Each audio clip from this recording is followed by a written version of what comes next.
Hey, Motorman here. If you just wandered onto this channel by some strange twist of fate, you don't know who I am. I'm a motor officer instructor. I'm the maker of the Ride Like a Pro video. Yes, the biggest selling motorcycle instructional video in the world, and I wrote the book on these techniques. And today, for my tip of the week, we're going to talk about the most common motorcycle crash that involves just the rider, and it's called failure to negotiate a curve. It's an endless sea of humanity. B-twin, big time. Hey everybody, we are back, DC, for Iron Horse Television. Today's video, I'm going to break down Mr. Jerry's #1 technique. And my take is based on traveling across North America the last handful of years on a very heavy bike with over 120,000 miles on my adventures. So remember to subscribe to the channel, knock the notification bell, leave me a comment or two down below, and let's get right into it. But so many people ride off a curve, and I know why it happens because I see it in my class all the time, except they're not riding off the curve, they're just riding out of an exercise. But their hands get frozen in fear. They look straight ahead instead of through the turn, and they wind up going out of the exercise or straight ahead because the bike goes wherever you look. Hey guys, let me expand on this for a moment, take it to the next level. There are some very remote two-lane blacktops across North America where you will come upon an open range sign. And you guys who don't travel very much, open range just means there's no fencing along the road you're traveling. Meaning you might come around a blind curve, and unless you're paying attention and looking all the way through that curve, you may not see there's a cow in the middle of the road. You may not see there's a herd of cattle in the middle of the road before it's too late. Horses, etc. You go further north into Canada, it's the same, but now throw in a greater likelihood of elk, bear, moose. Just be aware, in the Indian reservations in America, Utah, Arizona, there are no signs. You just have to presume around the bend there could be a horse or cattle in the middle of the road. Back to Mr. Jerry. Wherever you turn your head and eyes, that's where the motorcycle will go. At low speeds, we want to master the friction zone and also the proper use of the rear brake. But the most important technique is the proper use of your head and eyes, because you're going to use this at all speeds, and especially you better be able to use it at high speeds. Your hands will follow your eyes. This is not an opinion, and it works in everything. Skiing, roller skating, driving your car. Yeah, guys, is this a phenomenon? Is there a medical term for this, or is it basically just fear? Because I learned this very hard lesson years ago, learning how to ski and snowboard, looking down at the mountain. I don't mean down the mountain to where I want to go, but down at the mountain where my feet were. And what happens? Face plant. Time and time again.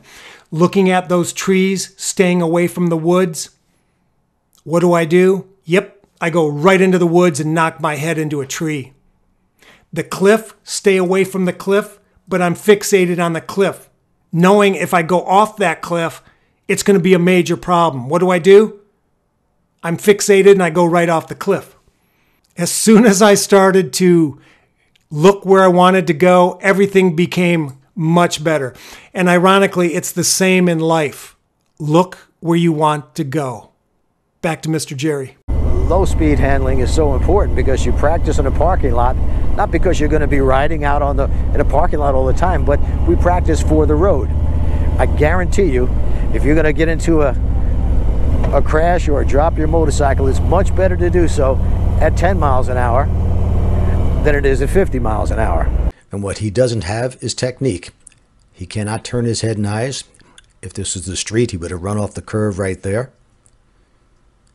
Again, he would have run off the curve. Think of these as S-shaped turns or switchbacks. If you don't know how to use your head and eyes, chances are you are going to run off the road. Here it doesn't matter because there's no cliff, there's no place to crash into except for the cones, and as you see, that's not a problem. Now this rider is 45 years old, but again, he has no technique, cannot turn his head and eyes. Right there, he would have run off the road if this was out on the street. He looks straight, and the motorcycle goes straight right off the road, or the imaginary road in this case, thankfully.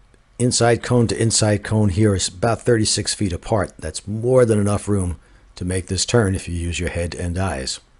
He makes it through this gate, doesn't turn his head and eyes so he doesn't get anywhere near that next gate to his right, and he just gives up. Guys, look how little effort it takes to move those big baggers around.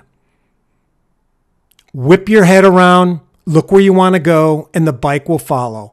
Whip your head around, look where you want to go, and the bike will follow. Here's another tip for you. I learned in firearms training.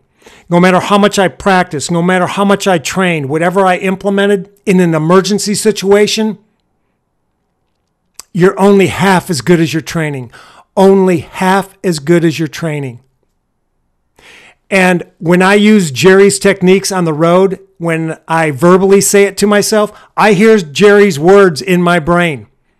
That's how much I've watched these videos and I implement the training. And by the way, full disclosure here, I am not endorsed nor paid by Mr. Jerry in any way, shape, or form. I just dig his content. His tips are solid, and I've used them in my travels all across North America. So on that note, Mr. Jerry, thank you so much for your years of dedication to motorcycle safety and providing us a vast volume of free safety videos on the internet. Thank you, sir. All right, guys, I got to get on the road. If you like the content, make sure you subscribe, knock that notification bell, and until next time, I'm DC for Iron Horse Television, and I'm out.